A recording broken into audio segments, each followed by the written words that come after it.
Bismillahirrahmanirrahim. Bismillahirrahmanirrahim. Assalamualaikum warahmatullahi wabarakatuh. Alhamdulillahi rabbil alamin. Wal aqibatu lil muttaqin wa la udwana illa 'alal zalimin. Asyhadu an la ilaha illallah wahdahu la syarika lahu ilahul awwalin wal akhirin. Wa asyhadu anna nabiyyana Muhammadan 'abduhu wa rasuluhul mustafal amin. Salawatu rabbi wa salamuhu alaihi wa ala alihi wa sahabatihi wa tabi'in wa man tabi'ahum bi ihsanin ila yaumiddin. Ahibati fillah azanallahu wa iyyakum. Alhamdulillah pada malam hari ini kita bisa kembali melanjutkan belajar kita tentang sejarah kehidupan Nabi sallallahu alaihi wasallam, yang mana pada pertemuan sebelumnya kita telah selesai membahas tentang Ghazwat Bani Quraidah. Dengan perang Bani Quraidah tersebut telah selesailah orang-orang Yahudi di Madinah, dan mereka semua telah diusir oleh Nabi sallallahu alaihi wasallam keluar dari kota Madinah. Haibati fil azza wa iyyakum. Kemudian selanjutnya pada tahun ke-6 Hijriyah, tepatnya pada bulan Sya'ban tahun ke-6 Hijriyah, terjadi sebuah peperangan yang disebut dengan Perang Al-Muraisi'. Perang Al-Muraisi' atau disebut dengan Perang Bani Mustaliq, Ghazwat Bani Mustaliq atau Ghazwat Al-Muraisi'. Apa itu Bani Mustaliq dan apa itu Muraisi'? Bani Mustaliq merupakan salah satu kabilah di Jaziratul Arab, yang mana pada dasarnya kata Mustaliq itu sebuah laqab, sebuah gelar atau julukan bagi seorang yang bernama Judzaimah. Judzaimah ini salah satu keturunan dari Khuza'ah. Judzaimah bin Sa'ad bin Amr bin Rabi'ah bin Harithah, salah satu kabilah dari kabilah Khuza'ah. Bani Mustaliq memiliki sebuah tempat sumber air yang disebut dengan Al-Muraisi', dan karena tempat terjadinya peperangan ini adalah di tempat Al-Muraisi', oleh karenanya disebut dengan Ghazwat Al-Muraisi'. Dan karena yang dilawan oleh pasukan kaum muslimin adalah kabilah Bani Mustaliq, oleh karenanya perang ini juga disebut dengan Ghazwat Bani Al-Mustaliq. Ahibati fillah azanallahu wa iyyakum. Adapun penyebab dari terjadinya perang Al-Muraisi' atau Ghazwah Bani Mustaliq adalah ketika Nabi sallallahu alaihi wasallam mendengar kabar bahwa seorang yang mana berasal dari kabilah Bani Mustaliq, Nabi sallallahu alaihi wasallam mendapati kabar dari mereka bahwa pemimpin mereka yang bernama Al-Harith ibn Abi Dhirar sudah merencanakan untuk mengumpulkan kabilahnya guna memerangi Nabi sallallahu alaihi wasallam. Dan kita telah ketahui sebelumnya, yang mana setelah Ghazwatul Ahzab dan setelah perang Bani Quraidah, Nabi sallallahu alaihi wasallam mengatakan, pada kali ini, mulai saat ini tidak akan ada lagi orang-orang musyrikin yang menyerang kita. Akan tetapi sebaliknya, kitalah yang akan berjihad, kitalah yang akan keluar dari Madinah, kita yang akan menyerang musuh-musuh Allah Subhanahu wa taala. Ketika Nabi sallallahu alaihi wasallam mendengar kabar tentang Bani Mustaliq di bawah kepemimpinan Al-Harith bin Abi Dhirar yang telah mengumpulkan kekuatan untuk menyerang Nabi sallallahu alaihi wasallam, Nabi sallallahu alaihi wasallam kemudian mengutus salah seorang sahabat beliau yang bernama Buraidah ibnul Husayb al-Aslami untuk bertabayun, untuk mencari kabar yang benar, untuk bertasabut apakah benar kabar yang datang kepada Nabi sallallahu alaihi wasallam bahwa kabilah Banil Mustalik telah berencana untuk menyerang pasukan kaum muslimin, telah berencana untuk menyerang Nabi sallallahu alaihi wasallam dan para sahabatnya ke Madinah. Dan ternyata benar bahwa orang-orang Banil Mustalik mereka sudah merencanakan untuk menyerbu Nabi sallallahu alaihi wasallam. Maka Nabi sallallahu alaihi wasallam tidak menanti serangan dari mereka, justru Nabi sallallahu alaihi wasallam kemudian mengumpulkan pasukan kaum muslimin dan berjalan bersama mereka menuju kampung Banil Mustalik, menuju kediaman orang-orang Banil Mustalik. Nabi sallallahu alaihi wasallam ingin menyerbu mereka terlebih dahulu sebelum mereka menyerbu Nabi sallallahu alaihi wasallam dan juga kaum muslimin. Maka berjalanlah Nabi sallallahu alaihi wasallam dan bersama dengan beliau beberapa orang-orang munafik yang mungkin sama sekali tidak pernah mengikuti peperangan bersama dengan Nabi sallallahu alaihi wasallam. Karena orang-orang munafik seperti yang kita ketahui, ketika akan ada perang Badar, mereka karena mereka pengecut, mereka tidak ingin berjalan bersama Nabi sallallahu alaihi wasallam. Cari-cari alasan untuk tetap di Madinah agar tidak ikut berperang bersama dengan Nabi sallallahu alaihi wasallam. Ada perang Uhud pun demikian. Terakhir Ghazwatul Ahzab dan juga Ghazwat Bani Quraidah pada pertemuan terakhir kemarin, orang-orang munafik bukan hanya tidak ikut berperang bersama dengan Nabi sallallahu alaihi wasallam, akan tetapi justru membantu musuh-musuh Islam untuk menyerang Nabi sallallahu alaihi wasallam. Maka ketika Nabi sallallahu alaihi wasallam dan pasukan kaum muslimin sudah begitu mulia, begitu ditakuti kekuatan Islam pada saat itu, orang-orang munafik ada beberapa dari mereka yang ikut berjalan menuju perkampungan Banil Mustalik untuk ikut berperang bersama dengan Nabi sallallahu alaihi wasallam. Maka kemudian ketika Nabi sallallahu alaihi wasallam sampai di daerah Al-Muraisi' yang merupakan sumber air milik kabilah Banil Mustalik, Nabi sallallahu alaihi wasallam kemudian menyerbu mereka, orang-orang Banil Mustalik, yang mana mereka dalam keadaan lalai. Mereka lalai akan serangan Nabi sallallahu alaihi wasallam, sehingga kemudian Nabi sallallahu alaihi wasallam dengan mudah berhasil menaklukkan orang-orang Banil Mustalik. Nabi sallallahu alaihi wasallam berhasil mengalahkan orang-orang Banil Mustalik sehingga kaum muslimin mendapatkan kemenangan yang besar. Para laki-laki dari pasukan orang-orang Banil Mustalik dibunuh, banyak dari mereka, kemudian yang perempuan dan anak-anak menjadi tawanan perang, dan Nabi sallallahu alaihi wasallam bersama dengan pasukan kaum muslimin mendapatkan ghanimah yang begitu banyak. Ahibati fillah azanallahu wa iyyakum, di antara pasukan kaum muslimin walillahil hamd tidak ada satu korban yang meninggal pun, kecuali ada satu orang yang bernama Hisham ibnu Sababah. Beliau meninggal bukan karena dibunuh oleh orang-orang Banil Mustalik, tapi beliau terbunuh oleh pasukan kaum muslimin sendiri.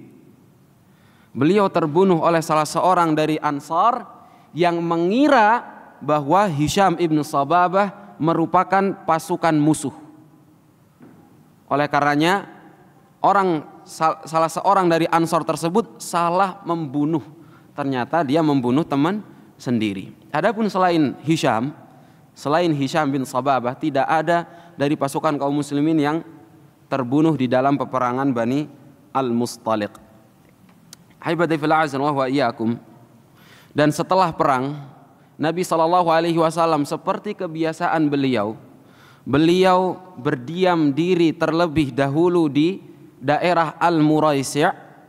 Beliau senantiasa berdiam terlebih dahulu dari tempat beliau berperang dan tidak beranjak pulang sampai Nabi sallallahu alaihi wasallam tinggal sementara di situ selama kurang lebih 3 hari. Kemudian Nabi SAW berdiam diri di daerah Al-Muraisi', sumber air milik orang-orang Bani Mustaliq. Kemudian dan Nabi SAW mengumpulkan ghanimah, mengumpulkan harta-harta rampasan perang berupa harta benda, termasuk diantaranya juga anak-anak dan juga perempuan yang menjadi tawanan. Di antara para tawanan tersebut ada seorang yang bernama Juwairiyah bintul Harith, yang mana merupakan anak dari pemimpin kabilah Bani Mustaliq. Juwairiyah bintul Harith, ia berada di dalam tawanan kaum muslimin dan menjadi bagian untuk seorang yang bernama Thabit bin Qais ibn Shammas.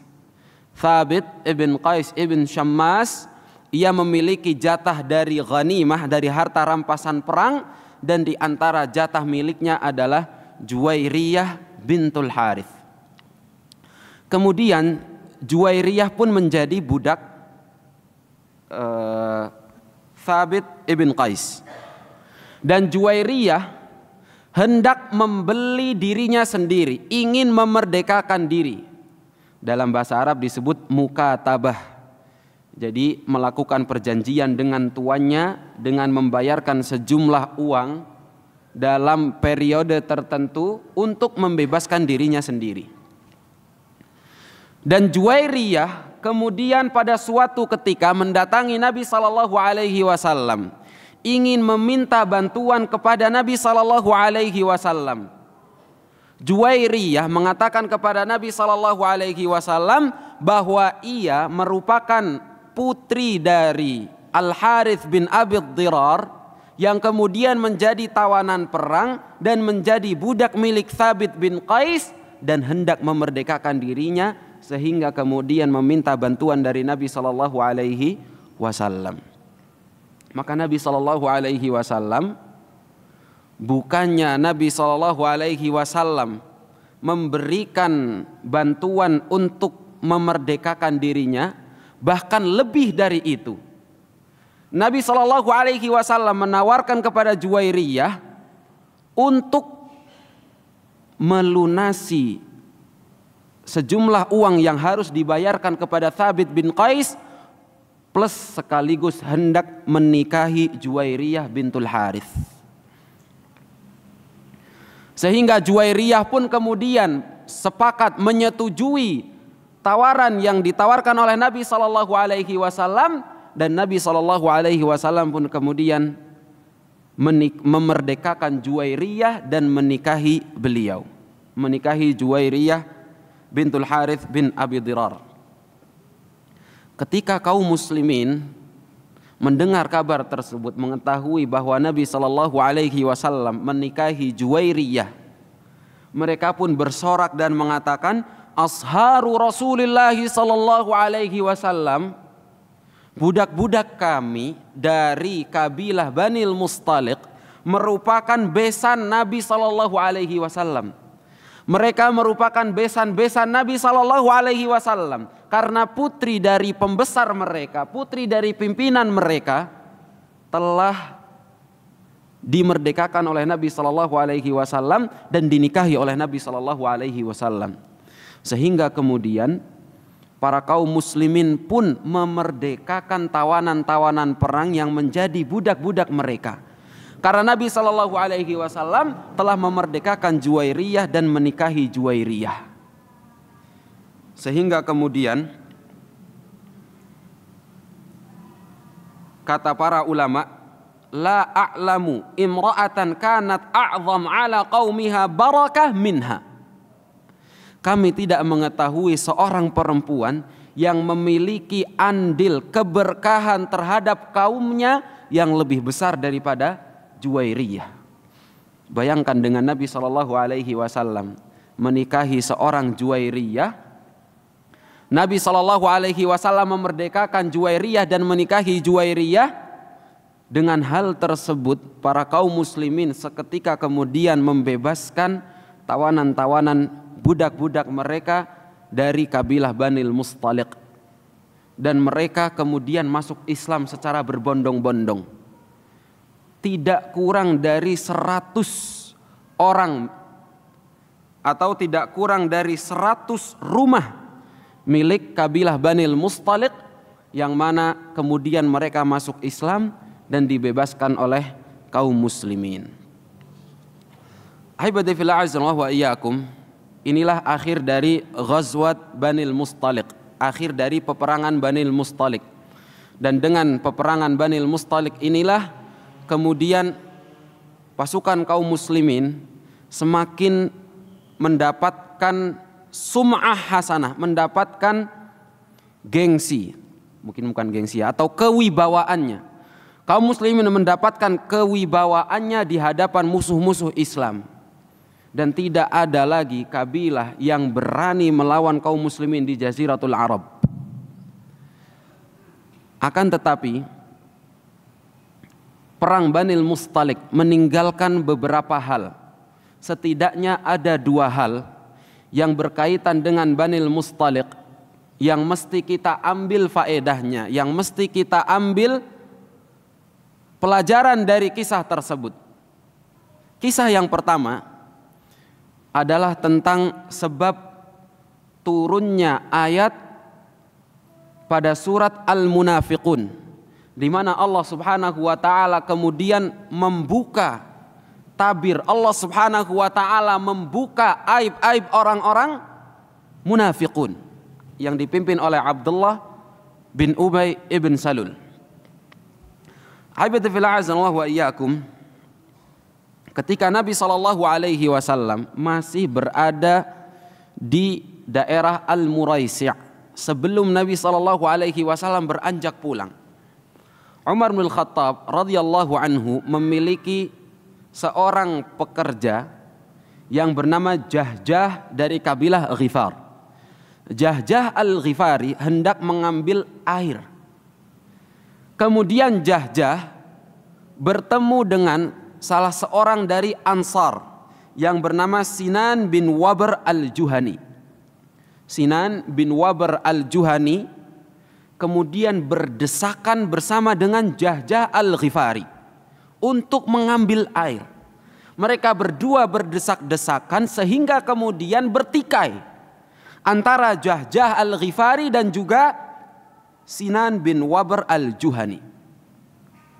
Kemudian tarafa'at aswatuhuma, suara dari keduanya pun naik dalam pertikaian tersebut, sehingga kemudian muncul seruan atau muncul teriakan dengan mengatakan, ya ma'syaral ansar, orang Ansar, dikatakan oleh Jahjah. Adapun Sinan mengatakan, ya ma'syaral muhajirin, orang-orang muhajirin. Mereka saling mencela di antara mereka. Sampailah kabar tersebut kepada Nabi SAW. Nabi SAW pun marah. Nabi SAW mengatakan, abi da'wal jahiliyati wa ana baina adhurikum. Apakah kalian sudah berani untuk saling memanggil dengan seruan-seruan jahiliyah, sedangkan aku masih berada di antara kalian, sedangkan aku masih berada di hadapan kalian, kalian sudah berani untuk saling memanggil dengan panggilan-panggilan jahiliyah. Kemudian kabar tersebut pun sampai kepada Abdullah bin Ubay bin Salul, pemimpin orang-orang munafik.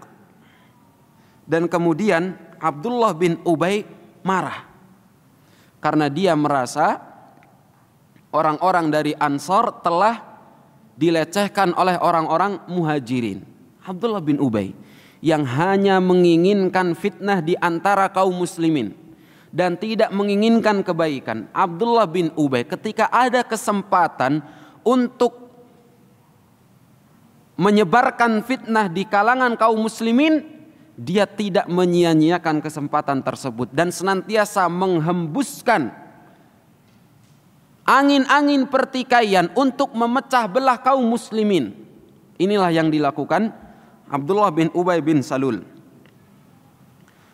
Sehingga kemudian Abdullah bin Ubay bin Salul pada saat itu sedang bersama dengan kaumnya. Kaumnya adalah orang-orang Ansar dari kabilah Khazraj. Dan di antara mereka ada seorang dari Ansar yang masih muda belia, masih kecil, yang bernama Zaid bin Arqam. Zaid bin Arqam mendengar apa yang diucapkan oleh Abdullah bin Ubay bin Salul, di mana Abdullah bin Ubay bin Salul mencela orang-orang muhajirin, mencela Nabi SAW dan orang-orang muhajirin. Abdullah bin Ubay bin Salul mengatakan bahwa inilah buah dari apa yang kalian lakukan wahai orang-orang Ansar. Mereka datang, kalian kemudian membuat perjanjian setia dengan mereka.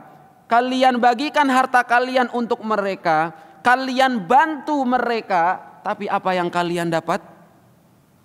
Yang kalian dapat hanya seperti perkataan orang-orang, sammin kalbak yakulka. Kenyangkanlah, buatlah anjingmu kenyang, buatlah anjingmu buncit, niscaya kemudian anjingmu akan menggigitmu. Seakan-akan Abdullah bin Ubay bin Salul ingin menggambarkan bahwa orang-orang muhajirin adalah orang-orang yang tidak tahu balas budi. Orang-orang yang telah berhijrah menuju Madinah kemudian mendapatkan pertolongan dari orang-orang Ansar, akan tetapi kemudian malah ingin mencelakakan orang-orang Ansar. Ini benih-benih fitnah yang dihembuskan oleh Abdullah bin Ubay bin Salul. Dan ia mengatakan, ama wallahi la in raja'na ilal Madinah la yukhrijanna al-a'azzu minhal adzal. Sungguh demi Allah, nanti ketika kami sudah sampai ke Madinah, ketika kami sudah pulang ke Madinah, orang-orang yang mulia dari kami akan mengeluarkan orang-orang yang hina.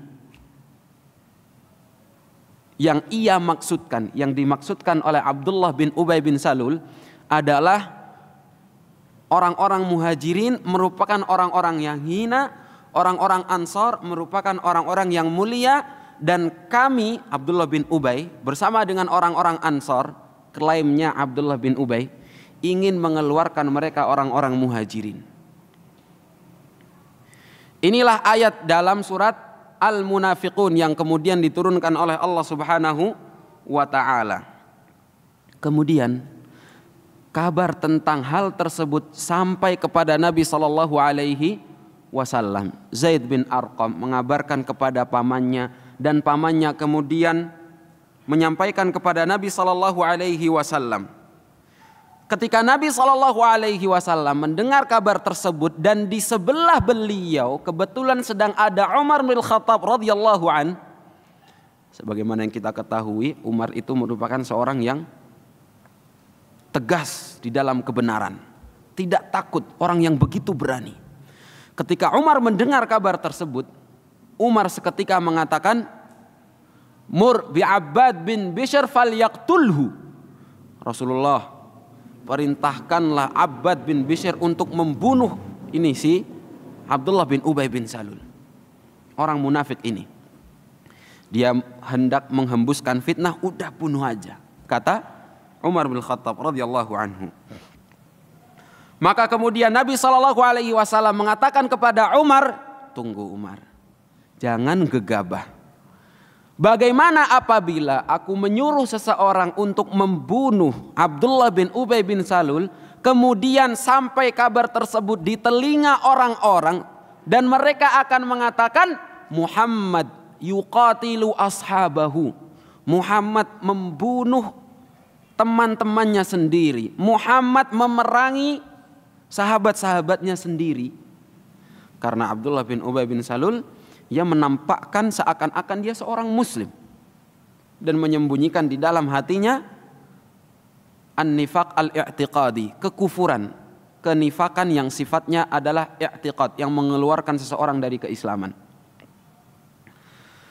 Maka kemudian Nabi SAW pun hanya mengatakan adzin birrahil. Udah, kita lanjut perjalanan pulang.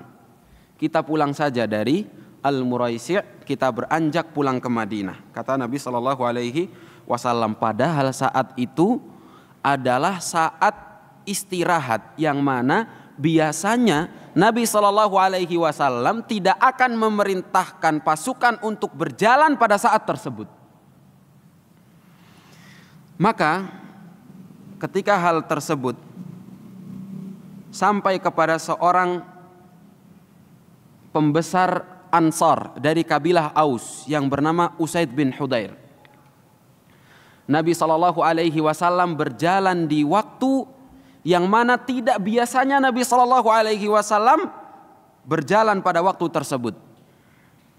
Usaid ibn Hudair bertemu dengan Nabi SAW, kemudian mengucapkan salam kepada Nabi SAW, dan Usaid ibn Hudair menyanggah keputusan Nabi SAW, menanyakan keputusan Nabi SAW untuk memerintahkan pasukan berjalan pada saat yang mana tidak biasanya Nabi SAW memerintahkan pasukan untuk berjalan pada saat tersebut. Nabi SAW kemudian mengatakan kepada Usaid bin Hudair, tidakkah telah sampai kepadamu kabar? Usaid mengatakan, kabar apa?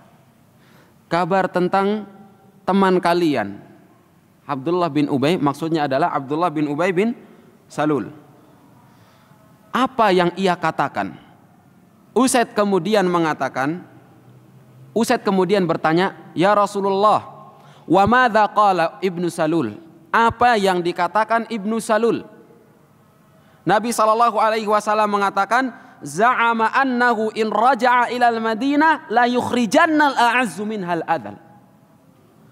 Ibnu Salul mengatakan bahwa ketika nanti sepulangnya kami dari Madinah, orang-orang yang mulia akan mengeluarkan orang-orang yang hina.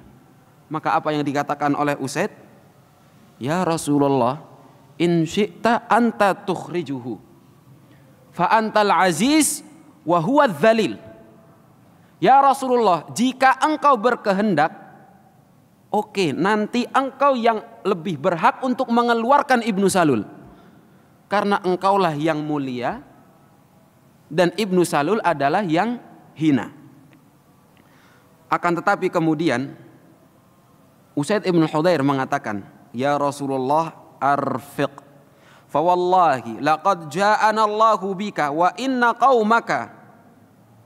qaumahu la yunadhimuna lahul kharaz liyatawajjuh fa innahu la yara annaka qad istalabtahu mulka.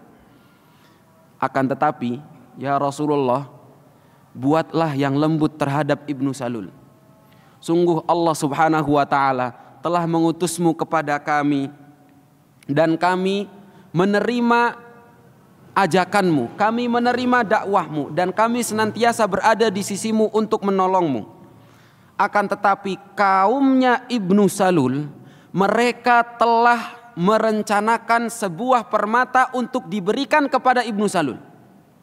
Karena sebelumnya seperti yang telah kita pelajari, Abdullah bin Ubay bin Salul itu orang yang digadang-gadang oleh orang-orang Khazraj, orang-orang Yathrib, untuk menjadi pemimpin yang mempersatukan antara Aus dan Khazraj sebelum mereka bertemu dengan Nabi SAW. Dan Abdullah bin Ubay bin Salul, ia menganggap bahwa Nabi SAW telah merampas kekuasaannya, telah merampas hal yang semestinya ia dapatkan. Akan tetapi Nabi SAW kemudian bertemu dengan orang-orang Yathrib, dan orang-orang Yathrib kemudian lebih memilih Nabi SAW. Maka Usaid ibn Hudair menyarankan kepada Nabi SAW untuk berbuat baik kepada Abdullah bin Ubay bin Salul, jangan gegabah. Kemudian Nabi SAW pun memerintahkan pasukan untuk melanjutkan perjalanan dan mencegah pasukan untuk berhenti. pagi, siang, sore, malam, Nabi Shallallahu Alaihi Wasallam senantiasa memerintahkan pasukan untuk melanjutkan perjalanan. Tujuan Nabi Shallallahu Alaihi Wasallam adalah agar mereka tersibukkan dengan rasa capek dan mereka tidak akan banyak omong, tidak akan banyak berbicara tentang pertikaian yang terjadi antara Jahjah al-Ghifari dan juga Sinan bin Wabar al-Juhani, atau lebih umumnya hal yang terjadi antara kaum muhajirin dan ansor, maupun fitnah yang dihembuskan oleh Abdullah bin Ubay ibn Salul. Sehingga kemudian sesampainya Nabi SAW di Madinah bersama dengan pasukan kaum muslimin, anaknya sendiri, anaknya Abdullah bin Ubay bin Salul, Abdullah bin Abdullah bin Ubay bin Salul, yang mana ia merupakan seorang sahabat Nabi SAW yang mulia. Ia berlepas diri dari perbuatan bapaknya. Abdullah bin Ubay bin Salul mendatangi Nabi SAW, "Ya Rasulullah, in syi'ta idzan li an adriba unuqahu." Apabila engkau berkehendak, izinkanlah aku yang membenggal leher ayahku sendiri. Sungguh aku berlepas diri dari kekufuran yang ia perbuat, dan aku tidak ingin engkau memerintahkan orang lain dari sahabatmu untuk membunuh ayahku, sehingga kemudian aku akan membenci orang tersebut dan aku berusaha untuk membunuhnya, sehingga aku kemudian menjadi orang yang ingin membunuh seorang mukmin dikarenakan seorang kafir. Lebih baik aku menjadi seorang yang membunuh orang kafir meskipun itu ayahandaku sendiri, meskipun itu adalah bapakku sendiri. Dan engkau tahu wahai Rasulullah, tidak ada seorang pun yang lebih berbakti kepada orang tuanya dari aku, dari baktiku kepada ayahku, meskipun ayahku seorang yang kafir. Ketika Abdullah bin Ubay bin Salul hendak masuk ke kota Madinah, anaknya mencegah, "Aku tidak akan mengizinkanmu untuk masuk ke Madinah sampai Nabi SAW mengizinkan engkau." Dan Nabi SAW pun kemudian mengizinkan kepada Abdullah bin Ubay bin Salul untuk masuk ke Madinah. Maka kemudian anaknya pun membiarkan ayahnya masuk ke kota Madinah. Akan tetapi Nabi SAW ketika ditawarkan oleh anaknya untuk membunuh bapaknya sendiri, Nabi SAW melarang Abdullah bin Ubay bin Salul untuk membunuh ayahnya, dan Nabi SAW membiarkan Abdullah bin Ubay bin Salul tetap hidup di Madinah bersama dengan kaum muslimin, karena Nabi SAW takut akan timbul fitnah di kalangan orang-orang bahwa Muhammad telah membunuh sahabatnya sendiri. Tapi karena sudah masuk waktu Isya, nanti insya Allah akan kita lanjutkan setelah Isya. Bismillah, alhamdulillah, salatu wassalamu ala rasulillah, amma ba'd. Kita lanjutkan dari kejadian yang terjadi setelah perang Banil Mustalik, ketika Nabi SAW hendak pulang ke Madinah. Ahibati fillah azza wa iyyakum, kita telah ceritakan tadi bahwa Nabi SAW kemudian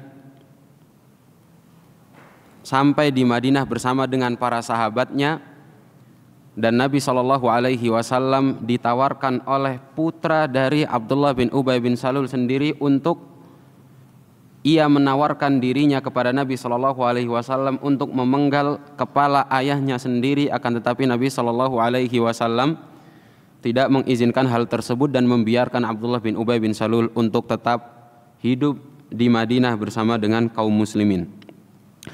Adapun Abdullah bin Ubay bin Salul, ketika ia mendengar bahwa Zaid bin Arqam yang masih muda tadi, yang kemudian menyampaikan kepada pamannya dan sampai kabar tersebut kepada Nabi SAW, Abdullah bin Ubay bin Salul bersumpah di hadapan Nabi SAW bahwa ia tidak pernah mengatakan hal tersebut. Ia berbohong di hadapan Nabi SAW dan bersumpah atas nama Allah Subhanahu wa taala bahwa ia tidak pernah mengatakan kabar yang terdengar kepada Nabi Shallallahu Alaihi Wasallam, kabar yang sampai kepada Nabi Shallallahu Alaihi Wasallam tentang orang-orang muhajirin yang diburuk-burukkan, yang dijelek-jelekkan oleh Abdullah bin Ubay bin Salul. Kemudian kalau mereka sampai di Madinah nanti orang-orang yang hina itu akan dikeluarkan oleh orang-orang yang mulia dan sebagainya.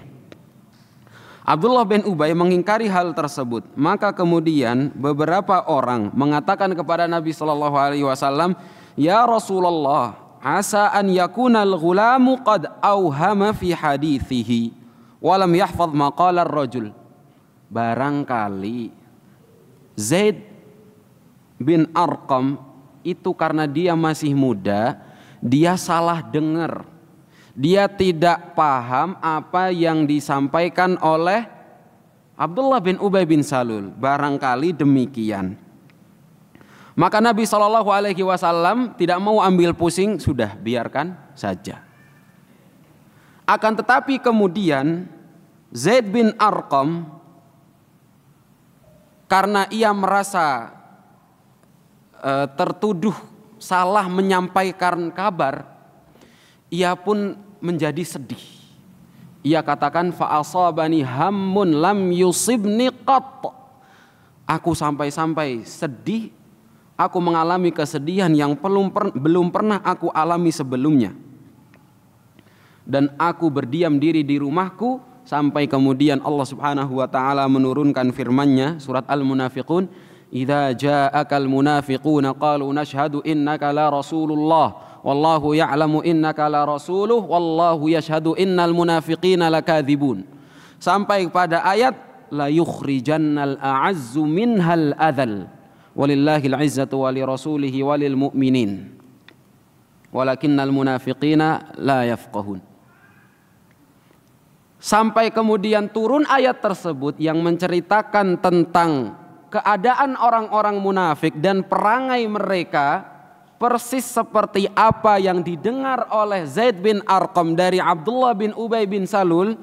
Maka kemudian Nabi Shallallahu Alaihi Wasallam mengirimkan seseorang untuk menemui Zaid bin Arqam, membacakan ayat tersebut kepada Zaid bin Arqam dan mengatakan kepada Zaid bin Arqam, innallaha qad saddaqaka, sesungguhnya Allah Subhanahu wa taala telah membenarkanmu dengan wahyu yang Allah Subhanahu wa taala turunkan tersebut. Ini kejadian yang pertama.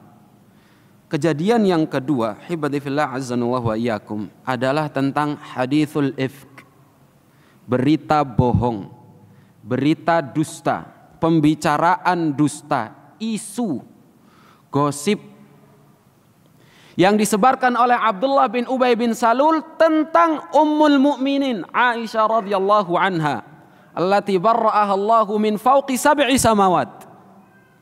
Aisyah Ummul Mukminin yang Allah Subhanahu wa taala bebaskan dari tuduhan tersebut langsung dari atas langit sana.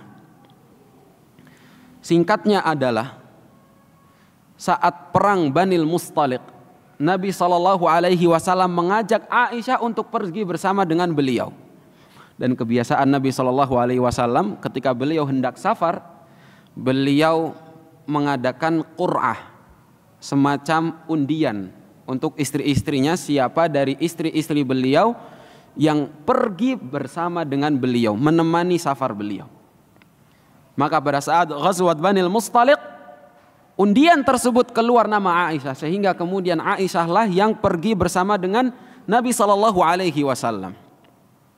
Pada saat perjalanan pulang, Aisyah pergi keluar dari tempat kendaraannya. Jadi kendaraan Aisyah itu ada semacam, bukan pelana ya, apa ya, kalau semacam tempat yang ada naungannya gitu, kemudian dipikul beberapa orang. Aisyah duduk di situ, kemudian kendaraan itu dipikul oleh beberapa orang. Bisa dipahami ya? Oke. Aisyah keluar dari tempat tersebut untuk qada'ul hajat, untuk membuang hajat.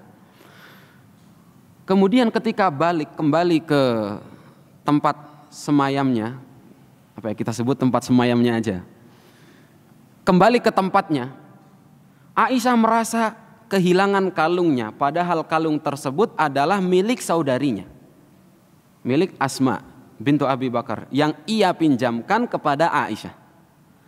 Karena Aisyah merasa kehilangan kalung tersebut, kalung milik Asma, maka kemudian Aisyah pergi kembali ke tempat ia buang hajat untuk mencari kalung tersebut.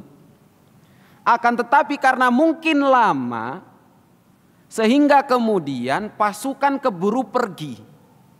Pasukan kaum muslimin pergi meninggalkan Aisyah. Dan pada akhirnya Aisyah mendapatkan kalung tersebut. Akan tetapi ketika ia kembali ke tempat persinggahan kaum muslimin, pasukan sudah tidak ada. Dan dari pasukan tidak ada yang tidak ada yang paham kalau Aisyah sudah tidak ada di tempat tersebut. Diceritakan dalam hadis bahwa Aisyah itu merupakan remaja yang belia, yang mana ia tidak gemuk. Aisyah itu remaja yang sedang lah, kalau saya tidak katakan kurus, yang ringan lah. Intinya Aisyah itu yang ringan. Dan yang membawa Aisyah itu bukan satu orang, ada beberapa orang. Maka wajar kalau mereka tidak ngeh. Ternyata di dalam tempat tersebut Aisyah sudah tidak ada. Dan mereka terus lanjut aja jalan. Ketika Aisyah tiba di tempat persinggahan, beliau menunggu barangkali nanti pasukan tersebut merasa kehilangan orang yang ada di dalamnya. Mereka kehilangan Aisyah sehingga mereka akan kembali ke tempat persinggahan. Pikir Aisyah. Maka Aisyah radhiyallahu anha menunggu di tempat tersebut. Sampai kemudian Aisyah ketiduran. Dan Aisyah tidak terbangun pada saat itu sampai beliau mendengar suara seorang sahabat, Safwan bin Mu'attil, yang mana Safwan bin Mu'attil itu ketinggalan rombongan. Disebabkan ia suka tidur katanya di dalam riwayat. Karena Safwan bin Mu'attil ini lelet, suka tidur, maka dia ketinggalan rombongan. Nah, Safwan bin Mu'attil ketika sampai di tempat persinggahan tersebut, ia mendapati seseorang. Dan ternyata orang yang ia dapati adalah Aisyah Ummul Mukminin.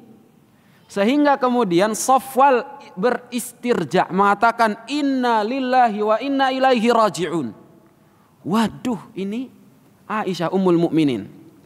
Kaget mungkin dalam hatinya, sehingga ia kemudian mengucapkan kalimat istirja. Dan Safwan bin Mu'attil, bagaimana ia bisa tahu bahwa itu adalah Aisyah, padahal pada saat tersebut telah turun ayat hijab. Dan perempuan, istri-istri Nabi SAW semuanya mengenakan hijab rapat tertutup. Safwan bin Mu'attil, ia tahu karena Safwan pernah melihat wajah Aisyah sebelum ayat hijab turun. Sehingga kemudian ketika Safwan mendapati ada seorang perempuan, ia pengen tahu ini siapa. Ketika lihat, inna lillahi wa inna ilaihi raji'un, ternyata Ummul Mukminin Aisyah. Sehingga kemudian Safwan menyodorkan tunggangannya sembari menundukkan pandangannya dan mempersilahkan Aisyah untuk menaiki kendaraan tersebut dan menuntun kendaraan tersebut sampai kemudian bertemu dengan pasukan kaum muslimin, menyusul pasukan. Ketika sampai di pasukan, orang-orang mulai berasumsi macam-macam, membawa kabar macam-macam, menyebarkan gosip macam-macam. Hal ini dimanfaatkan oleh Abdullah bin Ubay bin Salul. Ia mulai mengarang cerita menuduh Aisyah radhiyallahu anha dengan tuduhan-tuduhan yang buruk, tuduhan-tuduhan yang keji. Yang mana Aisyah, jangankan wal'iyadzubillah berbuat keji dengan Safwan bin Mu'attil, mendengar suaranya pun tidak. Dan tidak ada satu perkataan pun yang terdengar dari Safwan bin Mu'attil kecuali kalimat istirja yang ia ucapkan ketika menyadari bahwa perempuan tersebut adalah Aisyah. Titik. Tidak ada kata-kata lain. Bahkan dalam menyodorkan tunggangannya pun ia sembari menundukkan pandangan dan menyodorkan tunggangannya untuk Aisyah radhiyallahu anha. Aisyah tidak tahu menahu akan hal tersebut. Ketika beliau pulang ke Madinah, tiba-tiba beliau sakit. Aisyah sakit kurang lebih selama 1 bulan. Aisyah tidak tahu bahwa orang-orang sudah mengatakan kabar-kabar yang buruk. Orang-orang membicarakan gosip-gosip yang jelek tentang Aisyah. Nasallahu salamatu wal afiyah. Yang Aisyah rasakan hanya Nabi SAW biasanya kalau Aisyah sakit, Nabi SAW begitu lembut. Terutama ketika Aisyah sakit, Nabi begitu lembut terhadap Aisyah. Kok kali ini beda? Itu aja yang dirasakan oleh Aisyah radhiyallahu anha sampai kurang lebih 1 bulan. Sehingga kemudian suatu hari Aisyah sedang keluar bersama dengan Ummu Mistah untuk membuang hajat di malam hari. Ternyata kemudian Ummu Mistah keluar dari mulut beliau sumpah serapah untuk anaknya Mistah bin Utsatsah. Dan Aisyah pun mengingkari perkataan dari Ummu Mistah. Mengapa? Karena Aisyah tidak tahu menahu tentang haditsul ifk. Dan Mistah bin Utsatsah termasuk orang yang berbicara tentang gosip buruk tentang Aisyah radhiyallahu anha.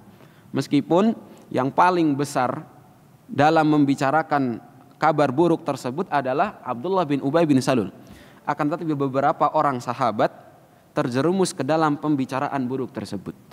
Dan Nabi SAW wahyu terputus begitu lama. Belum ada wahyu yang menurunkan, yang Allah Subhanahu wa ta'ala turunkan tentang kabar Aisyah maupun tentang kabar lainnya. Dan Nabi SAW manusia biasa. Nabi SAW tidak mengetahui hal yang gaib kecuali apa yang Allah Subhanahu wa ta'ala perlihatkan kepada beliau. Maka Nabi SAW tidak dapat berkomentar apapun.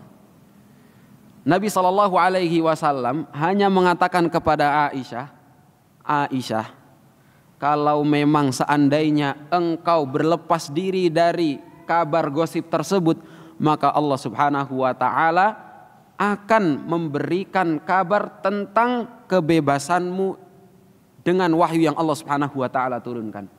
Tapi kalau memang engkau berbuat buruk, engkau memang berbuat seperti apa yang digosipkan, maka bertaubatlah kepada Allah Subhanahu wa ta'ala, karena seseorang yang bertaubat kepada Allah Subhanahu wa ta'ala akan Allah Subhanahu wa ta'ala terima taubatnya. Aisyah makin sedih. Bayangkan seorang istri lagi dituduh macam-macam, suaminya mengatakan hal tersebut. Karena Nabi SAW hanya manusia biasa. Aisyah makin sedih. Aisyah meminta izin kepada Nabi SAW untuk pulang kepada kedua orang tuanya, Abu Bakar As-Siddiq radhiyallahu anhu. Pulang kepada orang tuanya dan meminta kepada kedua orang tuanya untuk membela ia di hadapan Nabi SAW. Tapi Abu Bakar juga manusia biasa, ibunya juga manusia biasa, tidak mengetahui hal yang gaib. Sehingga orang tuanya hanya mengatakan, sudah, bersabar saja, tunggu apa yang akan Nabi SAW putuskan. Nabi SAW bingung. Ini orang-orang pada membicarakan hal-hal yang buruk tentang istrinya, tentang keluarganya. Beliau SAW tidak mendapatkan wahyu dari langit akan kabar tersebut. Apa yang harus saya lakukan?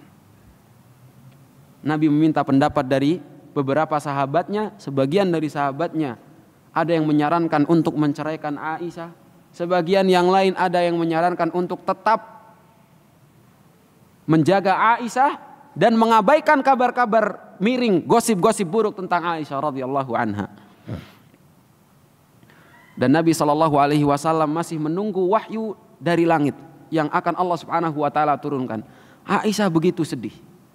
Ketika dimintai keterangan, Aisyah hanya mengatakan, kabar buruk itu sudah tersebar begitu luas dan telah tertanam pada setiap benak-benak kalian. Kalau aku mengatakan tidak, kalian pasti akan mengingkarinya karena aku tidak memiliki bukti. Dan dulu nggak ada CCTV, nggak ada saksi pun nggak ada untuk Aisyah. CCTV, drone yang dikirim sampai ke sana, satelit apa nggak ada. Aisyah mengatakan, kalau aku mengatakan tidak, kalian tidak akan percaya karena kabar tersebut telah terlanjur tersebar. Tapi kalau aku mengiyakan, aku tidak mungkin karena aku berlepas diri dari hal tersebut. Aku sama sekali tidak melakukan apapun.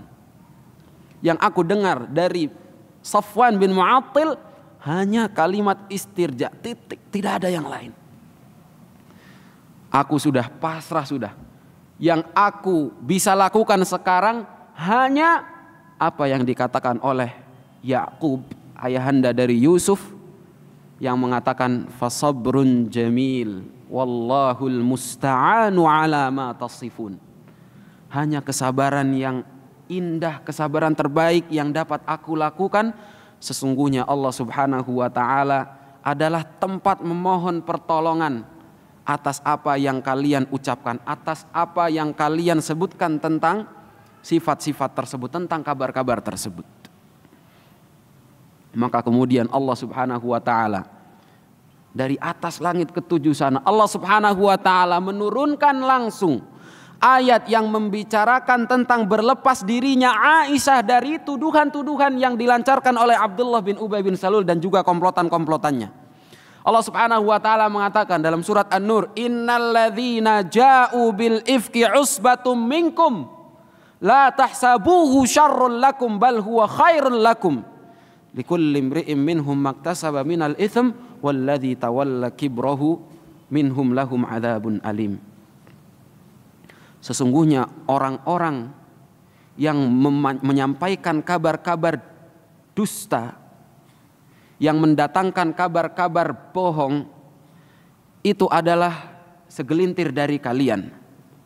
La tahsabuhu syarrul lakum bal huwa khairul lakum. Jangan kalian anggap itu merupakan keburukan untuk kalian, akan tetapi itu merupakan kebaikan untuk kalian. Bagaimana bisa menjadi kebaikan? Allah Subhanahu wa ta'ala menampakkan dengan hal tersebut siapa orang-orang munafik yang sebenarnya. Likulli imri'in minhum maktasaba minal itsm. Setiap orang yang mendapatkan kabar likulli imri'in minhum maktasaba minal itsm. Setiap orang yang mengabarkan kabar buruk tersebut, yang menyebarkan kabar buruk tersebut, masing-masing dari mereka akan mendapatkan dosanya. Walladzi tawalla kibrahu lahu adzabun alim. Orang-orang dan orang yang bertanggung jawab paling besar, maksudnya adalah Abdullah bin Ubay bin Salul, dia akan mendapatkan azab yang pedih. Sehingga kemudian beberapa sahabat Nabi SAW yang ikut terjerumus dalam pembicaraan tentang hadithul ifk, mereka dijatuhi hukuman cambuk. Di antaranya Mistah bin Utsatsah dan yang lainnya. Padahal Mistah bin Utsatsah adalah kerabatnya Aisyah. Tapi Mistah termasuk orang yang membicarakan tentang keburukan Aisyah. Dan Abu Bakar As-Siddiq radhiyallahu anhu begitu baik terhadap Mistah dan keluarganya. Senantiasa menginfakkan hartanya, memberikan sebagian hartanya untuk Mistah dan keluarganya. Akan tetapi setelah turun kabar dari langit akan terbebasnya Aisyah dari tuduhan keji tersebut, Abu Bakar bersumpah untuk tidak lagi memberikan nafkah kepada Mistah dan keluarganya. Sehingga Allah Subhanahu wa ta'ala pun menurunkan ayat masih dalam surat An-Nur, wala ya'tali ulul fadli minkum was-sa'ati ayyutu ulil qurba. Dan orang-orang yang mulia jangan sampai memutuskan kemuliaannya kepada kerabatnya, orang-orang yatim dan lain sebagainya dan seterusnya. Sehingga kemudian Abu Bakar kembali memberikan nafkah kepada Mistah. Bayangkan orang yang sudah ia berikan kebaikan begitu banyak, kemudian membicarakan keburukan tentang putrinya, tapi setelah itu ia tidak berhenti, bahkan memberikan lagi. Abu Bakar As-Siddiq radhiyallahu anhu. Kalau kita gimana? Ada orang membicarakan buruk tentang keluarga kita, padahal kita berbuat baik. Apa yang kita lakukan? Nggak tahu diri lo, awas lo.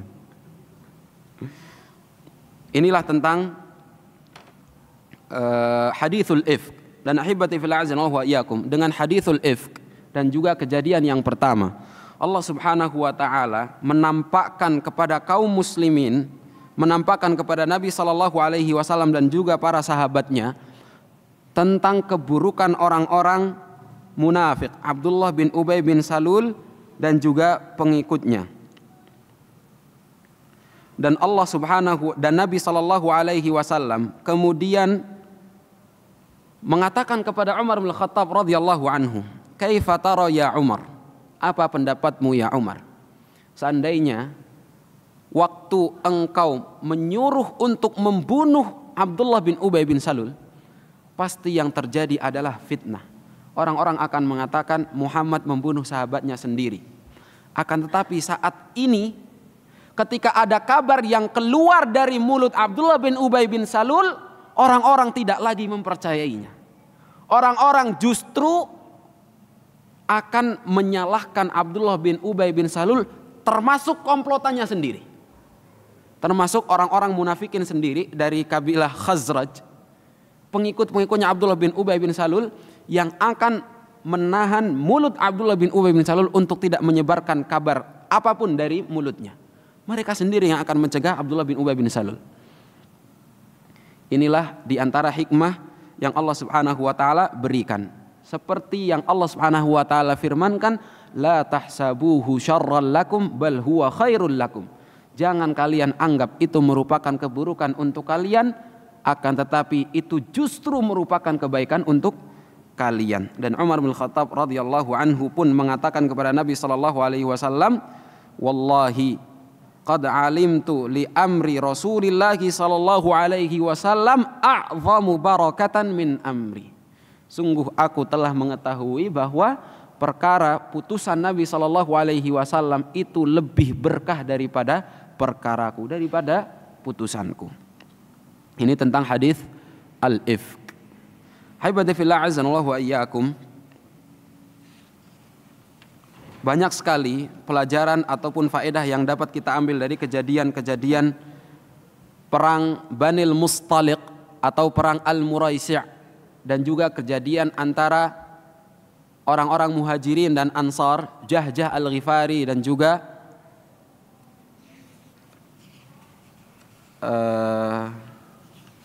siapa namanya? Sinan bin Wabar Al-Juhani, dan juga kejadian ifk. Di antaranya adalah at-tabayyun wat-tatsabbut minal khabar atau minal amr.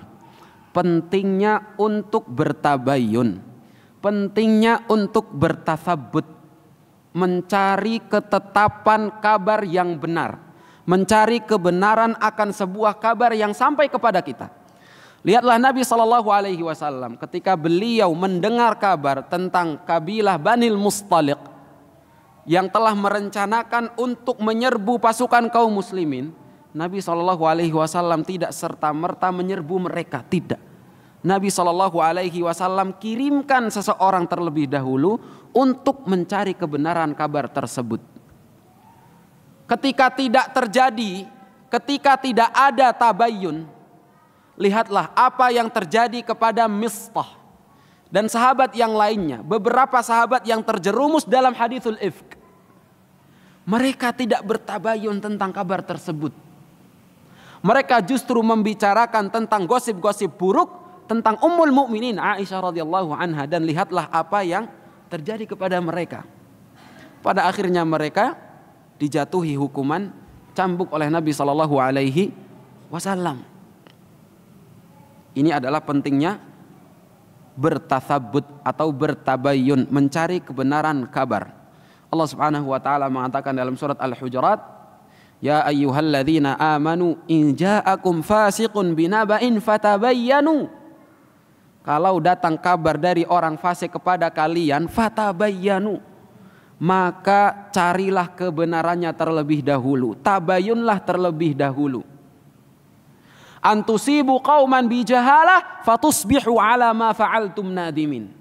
Sehingga kemudian engkau akan memutuskan sebuah perkara terhadap sebuah kaum dengan ketidaktahuan, dan kalian akan menyesal terhadap putusan yang kalian ambil. Jangan sampai kita memutuskan secara sepihak tanpa mengetahui kebenaran dengan pasti akan suatu kabar, sehingga kemudian kita akan menyesali keputusan yang kita ambil karena tidak dilandasi dengan kebenaran. Di antara pelajaran lainnya adalah takrimullah subhanahu wa ta'ala libanil Mustaliq wa bi khasah Ummul Mukminin Juwairiyah bintul Harith. Bagaimana Allah Subhanahu wa taala memuliakan Banil Mustaliq, terlebih khusus Ummul Mukminin Juwairiyah bintul Harith bin Abi Dirar. Bagaimana Allah Subhanahu wa taala memuliakan mereka dengan Juwairiyah, kemudian meminta pertolongan kepada Nabi sallallahu alaihi wasallam untuk memerdekakan dirinya. Nabi sallallahu alaihi wasallam justru kemudian menikahi beliau setelah memerdekakan beliau terlebih dahulu, dan sehingga kemudian kabilah beliau serentak mereka masuk ke dalam agama Islam. Ini merupakan sebuah kemuliaan untuk Ummul Mukminin Juwairiyah bintul Harith bin Abi Dirar. Pelajaran yang lainnya yang tidak kalah penting adalah bagaimana Nabi Shallallahu Alaihi Wasallam mencegah pertikaian di antara kaum muslimin itu sendiri yang disebabkan oleh benih-benih fanatisme. Lihatlah ketika terjadi perselisihan antara Sinan dan juga Jahjah, sehingga kemudian mereka saling mengangkat suara dan mereka sembari mengatakan dari kabilah masing-masing, Al-Muhajirin dan juga Al-Ansar. Nabi SAW mengatakan kepada mereka, Abi da'wal jahiliyati wa ana baina adhurikum. Apakah kalian memanggil dengan panggilan-panggilan jahiliyah sedangkan aku masih berada di tengah-tengah kalian? Karena itu dapat membuat pertikaian, membuat kaum muslimin terpecah belah. Dan lihatlah bagaimana sekarang banyak kaum muslimin yang terpecah belah disebabkan fanatisme golongan. Ketika terjadi perselisihan, oh dasar ente emang orang Jawa misalnya, ente lembek dasar orang Sunda misalnya, oh ente kasar dasar orang Minang, oh ente kasar dasar orang Timur, dan lain sebagainya. Nasallallahu salamat wal afiyah. Jangan sampai pertikaian-pertikaian justru tersulut dengan sebutan-sebutan, dengan panggilan-panggilan yang mengarah kepada fanatisme maupun rasisme terhadap suatu golongan, sehingga kemudian kaum muslimin terpecah belah di antara mereka sendiri. Kemudian pelajaran lainnya adalah tentang hikmatu ta'amulin Nabi sallallahu alaihi wasallam bisayyi'ah. Bagaimana Nabi sallallahu alaihi wasallam menyikapi sebuah keburukan. Nabi sallallahu alaihi wasallam tidak melawan keburukan dengan keburukan yang lebih besar. Justru Nabi sallallahu alaihi wasallam mengamalkan firman Allah Subhanahu wa taala, idfa' billati hiya ahsanus sayyi'ah. Lawanlah keburukan dengan sesuatu yang lebih baik. Padahal Nabi Shallallahu Alaihi Wasallam mudah saja kalau ingin membunuh Abdullah bin Ubay bin Salul. Akan tetapi Nabi Shallallahu Alaihi Wasallam membiarkan Abdullah bin Ubay bin Salul hidup di tengah-tengah kaum muslimin. Nabi Shallallahu Alaihi Wasallam dengan tuduhan-tuduhan tersebut yang ditujukan kepada istri beliau sendiri, dengan apa yang diucapkan oleh Abdullah bin Ubay bin Salul dan semua keburukan-keburukan yang ia dan juga orang-orang munafik rencanakan terhadap Nabi SAW dan pasukan kaum muslimin, Nabi SAW tidak serta-merta membunuh Abdullah bin Ubay bin Salul karena ia menampakkan keislaman. Abdullah bin Ubay bin Salul dibiarkan oleh Nabi SAW untuk hidup. Dan Nabi SAW tidak melukai sedikit pun Abdullah bin Ubay bin Salul. Bahkan ketika Nabi SAW memutuskan untuk mencambuk para sahabat yang terjerumus dalam hadithul ifk, Nabi SAW membiarkan Abdullah bin Ubay bin Salul. Tidak dicambuk, tidak. Dibiarkan. Karena Allah Subhanahu wa taala katakan, "Walladzi tawalla kibrahu minhum lahu adzabun alim." Dah yang bertanggung jawab paling besar Abdullah bin Ubay bin Salul, biarlah ia mendapatkan siksa yang teramat pedih nanti di akhirat. Nabi tidak perlu mencambuknya. Kemudian ahibati fillah azza wa iyyakum,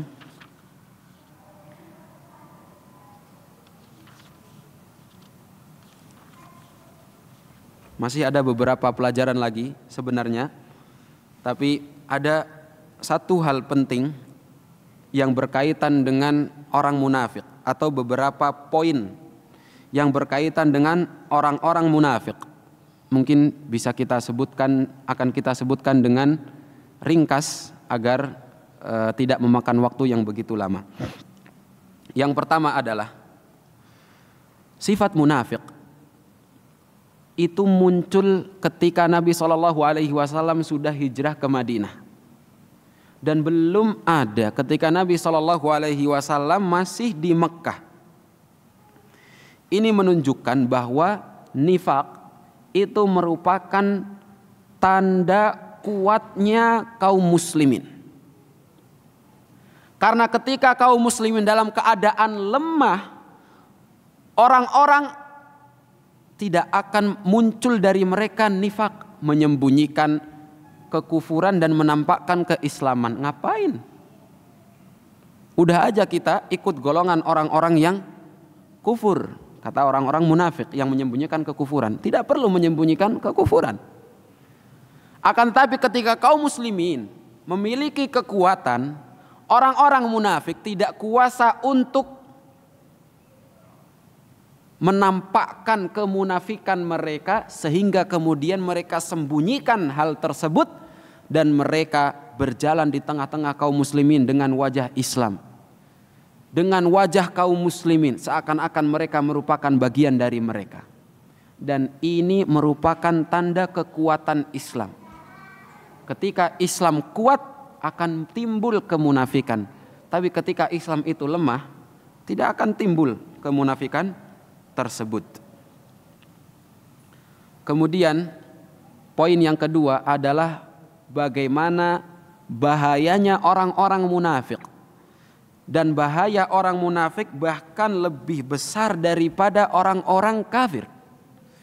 Karena orang-orang kafir itu nampak kekufuran mereka. Tapi orang-orang munafik, mereka punya dua wajah. Satu wajah mereka temui kaum muslimin dengan wajah Islam. Satu wajah lagi mereka temui saudara-saudara mereka yang sama-sama kufur dengan kekufuran.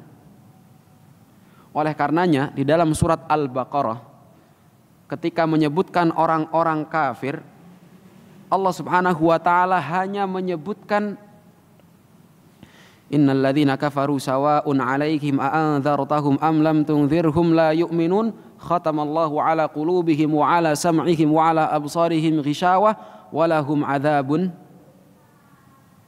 alim. Tapi ketika menyebutkan orang-orang munafik, banyak sekali ayat yang Allah Subhanahu wa taala sebutkan untuk menyebutkan keburukan orang-orang munafik. Ini menandakan betapa bahayanya orang-orang munafik dan bahaya mereka lebih besar daripada orang-orang kafir. Kemudian yang ketiga, poin yang ketiga, ahibati fillah azza wa iyyakum, adalah bahwa orang-orang munafik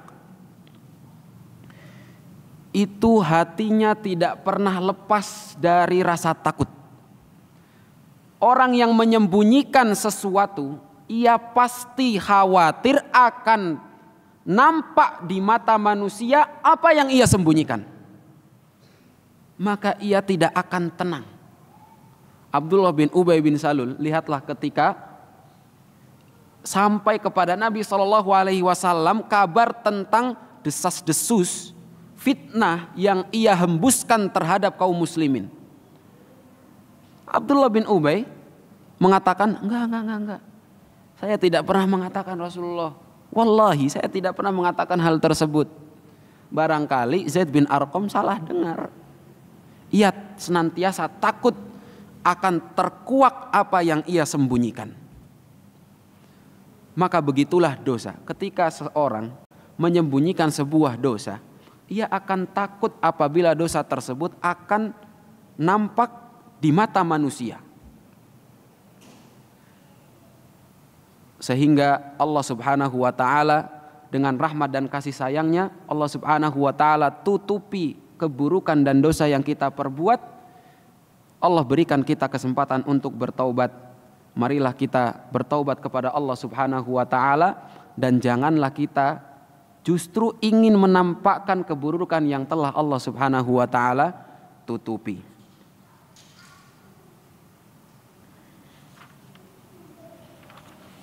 Kemudian yang terakhir adalah bahwa orang-orang munafik dari zaman Nabi Shallallahu Alaihi Wasallam sampai zaman kita, sampai nanti hari kiamat, mereka senantiasa membawa keburukan bagi kaum muslimin. Yang mereka bawa bukanlah kebaikan, tidak ada kebaikan dalam diri mereka, hanya keburukan yang mereka bawakan dan bencana yang mereka timbulkan terhadap kaum muslimin. Tidak ada kebaikannya. Sejarah pun telah mencatat hal tersebut.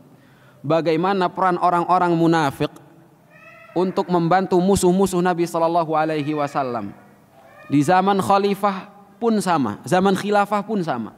Bagaimana orang-orang munafik kemudian meruntuhkan kekhilafahan.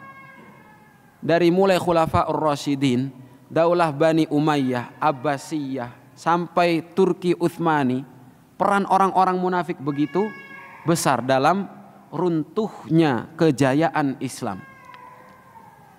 Maka karena bahayanya orang-orang munafik dan sifat-sifat orang munafik begitu besar, seharusnya kita semua menghindari sifat-sifat tersebut. Sifat-sifat orang munafik sebagaimana yang dikatakan oleh Nabi sallallahu alaihi wasallam, arba'un man kunna fihi kana munafiqan khalisan. Ada 4 perkara yang ketika 4 perkara ini ada pada diri seorang muslim, maka dia sesungguhnya seorang munafik tulen. Akan tetapi kalau hanya ada salah satu atau 2 dari perkara tersebut, maka dia dikatakan sebagai orang yang di dalam dirinya terdapat kemunafikan, sehingga harus bertaubat kepada Allah Subhanahu wa taala dan meninggalkan sikap tersebut. Apa 4 perkara tersebut? Nabi sallallahu alaihi wasallam katakan, idza haddatsa kadzaba wa idza wa'ada akhlafa wa idza tumina khana wa idza ahada ghadar, atau dalam riwayat lain wa idza khasama fajar. Mereka adalah orang yang apabila berkata ia berdusta, apabila diberikan kepercayaan dia berkhianat, diberikan amanah dia berkhianat, apabila dia berjanji dia mengingkari, dan apabila dia bertikai dia berbuat curang. Ini adalah ciri-ciri orang munafik yang seharusnya kita semua meninggalkan sifat-sifat tersebut. Semoga apa yang kita pelajari pada malam hari ini bisa bermanfaat bagi kita semuanya. Allahumma qsim lana min khasyatika ma tahulu bihi bainana wa baina ma'siyatik, wa min ta'atika ma tuballighuna bihi jannatak, wa min al-yaqini ma tuhawwinu bihi alaina musa'ibad dunya, wa mati'na Allahumma bi asma'ina wa absarina wa quwwatina abadan ma abqaitana, waj'alhu al-waritha minna waj'al tha'rana 'ala man zalamana wansurna 'ala man 'adana, wa la taj'al musibatana fi dinina wa la taj'al ad-dunya akbar hammina wa la mablagha ilmina wa la tusallit alaina Allahumma bidhunubina man la yakhafuka fina wa la yarhamuna. Wa akhiru da'wana alhamdulillahi rabbil alamin. Sallallahu wasallam baraka ala nabiyyina Muhammad wa ala alihi wa sahbihi ajma'in. Assalamualaikum warahmatullahi wabarakatuh.